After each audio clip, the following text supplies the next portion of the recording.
So hello everyone, welcome to my YouTube channel. आज का हमारा टॉपिक है एनीमिया। एनीमिया एक प्रकार की ब्लड डिसऑर्डर है।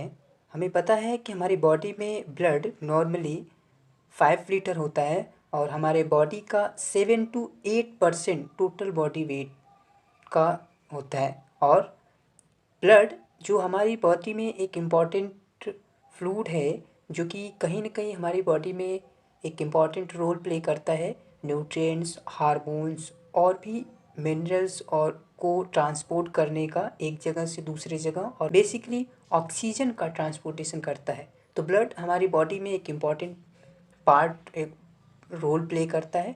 इसीलिए आज के वीडियो में हम जानेंगे एक ब्लड से रिलेटेड डिसऑर्डर जो बहुत ज़्यादा कॉमन कभी कभी देखने को मिलता है और बहुत ज़्यादा कॉमन है भी। उसे बोलते हैं एनीमिया। एनीमिया एक ऐसी बीमारी है जिसमें हमारे बॉडी में ब्लड की क्वांटिटी, आरबीसी की क्वांटिटी, हीमोग्लोबिन की क्वांटिटी कम हो जाती है और इसकी वजह से हमारी बॉडी में proper amount of oxygen deliver नहीं हो पाता।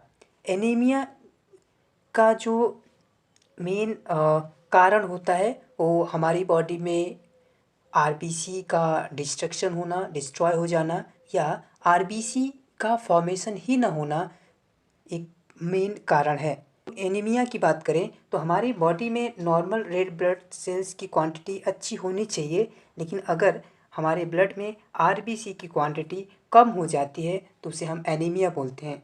अगर हम इस कॉज ऑफ एनीमिया की बात करें तो एनीमिया में का कारण ब्लड लॉस होना, इम्पेयर्ड इरिथ्रोपोइसिस, प्रॉपर तरीके से आरबीसी का प्रोडक्शन न होना, एबनॉर्मल इरिथ्रोसाइट डिस्ट्रक्शन, आरबीसी का बेसिकली डिस्ट्रॉय होना, या न्यूट्रिएंट्स डिफिशियंसी, जैसे हमारी बॉडी में अगर आयरन या विटामिन 12 की डिफिशियंसी है, इसकी वजह से भी हो सकता है। अगर हमें ट्रॉमा होता है और ब्लीडिंग होती है, या ब्लीडिंग जीआईटी से होती है, या एक्सेसिव मेंस्ट्रुअल फ्लो होता है, तो इस केस में हमें एनीमिया होने के चांसेस हो जाते हैं।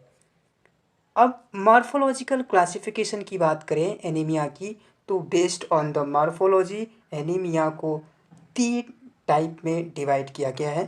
पहला नॉर्मोसाइटिक एनीमिया, दूसरा मैक्रोसाइटिक एनीमिया और तीसरा माइक्रोसाइटिक एनीमिया। सबसे पहले अगर हम नॉर्मोसाइटिक एनीमिया की बात करें तो इस कंडीशन में ऐसा होता है कि आरबीसी की जो शेप है वो नॉर्मल होती है और साइज नॉर्मल होते हैं, बट आरबीसी की क्वांटिटी रेड्यूज हो जाती है, हीमोग्लोबिन की क्वांटिटी रेड्यूज हो जाता है। एग्जाम्पल है प्रेगनेंसी के केस में, क्रोनिक कंडीशन किसी बीमारी के केस में, या एक्यूट अगर अचानक से ब्लीडिंग हुआ तो उस केस में हो सकता है। दूसरा मॉर्फोलॉजिकल क्लासिफिकेशन के बेसिस पे मैक्रोसाइटिक एनीमिया, जिसमें आरबीसी की जो साइज़ है वो इंक्रीज हो जाती है और जिसमें एक इनसफिशिएंट न्यूट्रिएंट्स होता है। जो हमारा बोन मैरो है जो आरबीसी का प्रोडक्शन करता है, वो एक बड़े सेल आरबीसी का फॉर्मेशन करता है, जिसमें जो नॉर्मल न्यूट्रिएंट्स होने चाहिए वो नहीं होते हैं, इनसफिशिएंट डिफिशियंसी होती है। एग्जाम्पल है मेगाब्लास्टिक एनीमिया।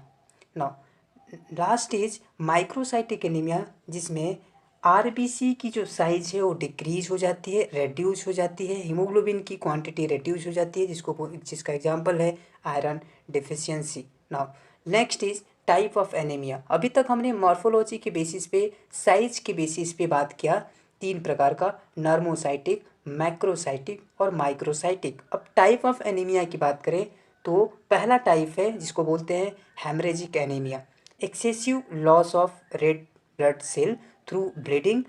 एग्जाम्पल है स्टमक अल्सर, मेंस्ट्रुएशन। अगर हमारी बॉडी में ब्लड लॉस होता है किसी भी वजह से, जैसे अगर स्टमक अल्सर है, ब्लीडिंग हो रही है, जीआईटी से ब्लीडिंग हो रही है, मेंस्ट्रुएशन से ब्लीडिंग हो रही है, ब्लड लॉस हो रहा है, तो उसके इसको हम बोलते हैं हेमरेजिक एनीमिया। दूसरा टाइप है जिसको हम हेमोलाइटिक एनीमिया बोलते हैं, जिसमें आरबीसी का प्लाज्मा मेम्ब्रेन बर्स्ट हो जाता है, रप्चर्ड हो जाता है, ब्रेक हो जाता है due to the parasite, toxins या एंटीबॉडीज, जैसे आपने सुना होगा मलेरिया के केस में जो प्लाज्मोडियम होता है वो क्या करता है, आरबीसी के मेम्ब्रेन, उस केस में मलेरिया के केस में आरबीसी बर्स्ट होने लगते हैं और उस केस में हमें ठंडा लगता है। तो उस केस में उसकी वजह से भी हमें हेमोलाइटिक एनीमिया क्या हो सकता है, मलेरिया की वजह से हो सकता है, जिसको हम थैलेसीमिया के नाम से भी जानते हैं। इसका ये हमारी बॉडी में जॉइंटिस, डार्क आयरन और एबनॉर्मल पेन क्रिएट करता है। And the third is the aplastic anaemia. In this case destruction of bone marrow, मतलब हमारे जो बोन मैरो है, जो आरबीसी या ब्लड सेल्स का फॉर्मेशन करता है, वो डिस्ट्रॉय होने लगता है। कारण टॉक्सिन्स हो सकता है या गामा रेडिएशन हो सकता है। Fourth is sickle cell anaemia. बहुत ज़्यादा कॉमनली सुनने में आता है सिक्कल सेल एनीमिया, जिसमें आरबीसी की जो साइज होती है वो सिक्कल टाइप की हो जाती है, हंसिए के आकार की हो जाती है। This can cause painful swelling, यहाँ swallowing नहीं है, swelling in the leg and hand, हाथों में पैरों में सूजन होने लगता है। और यह हेरिडिटरी ब्लड डिसऑर्डर है, ये बचपन से या जेनेटिकल हो सकता है सिक्कल सेल एनीमिया। आप यहाँ पे देख सकते हैं, ये देखिए आपका नॉर्मल जो आरबीसी का शेप होता है वो सर्कुलर होता है, लेकिन सिक्कल सेल के केस में ये आपकी जो आरबीसी की शेप है वो चेंज हो जाती है। फिफ्थ है iron deficiency anaemia, due to deficiency of iron from the food supplement called iron deficiency anaemia. अगर आप आयरन की कमी या आयरन डिफिशियंट अगर फूड लेते हैं तो उसकी वजह से आपको आयरन डिफिशियंसी एनीमिया हो सकता है। आप डाइट लो आयरन ले रहे हो या आपको मेंस्ट्रुएशन ज़्यादा हो रहा हो, फ्रिक्वेंटली ब्लड डोनेट आप कर रहे हो, तो उसकी वजह से भी आयरन डिफिशियंसी एनीमिया हो सकता है। अब विटामिन डिफिशियंसी एनीमिया की बात करें तो B12 आपके लिए बॉडी के लिए बहुत ज़्यादा ज़रूरी है, जो कि आरबीसी के प्रोडक्शन में मदद करता है। और आरबीसी के प्रोडक्शन के लिए हमें विटामिन B12 चाहिए, और अगर आप प्रॉपर अमाउंट ऑफ B12 नहीं लेते तो उसकी वजह से आपको विटामिन डिफिशियंसी एनीमिया होने के चांसेस बढ़ जाते हैं। Some example of vitamin deficiency anaemia include metaplastic anaemia. Pathology की बात करें, पैथोफिजियोलॉजी की, तो डिक्रीज आरबीसी हीमोग्लोबिन लेवल, और जिसकी वजह से डिमिस्ड O2 कैरी, मतलब आप प्रॉपर तरीके से वो क्या करता है, ऑक्सीजन को कैरी नहीं कर पाता। हाइपोक्सिया होता है, हाइपोक्सिया की वजह से ऑर्गन फंक्शन काम नहीं करते प्रॉपर, और उसके बाद हमें साइन एंड सिम्टम्स एनीमिया के दिखने लगते हैं। साइन एंड सिम्टम्स की बात करें तो कौन से साइन एंड सिम्टम्स दिखते हैं, स्किन का येलो होना, इरेगुलर हार्ट बीट मतलब बढ़ जाना, चेस्ट पेन, हेडक होना, कोल्ड हैंड एंड फीट, हाथों और पैरों में पैर ठंडे हो जाने पड़ जाने, और शॉर्टनेस ऑफ ब्रीथ और वीकनेस जैसे सिम्टम्स देखने को मिलते हैं।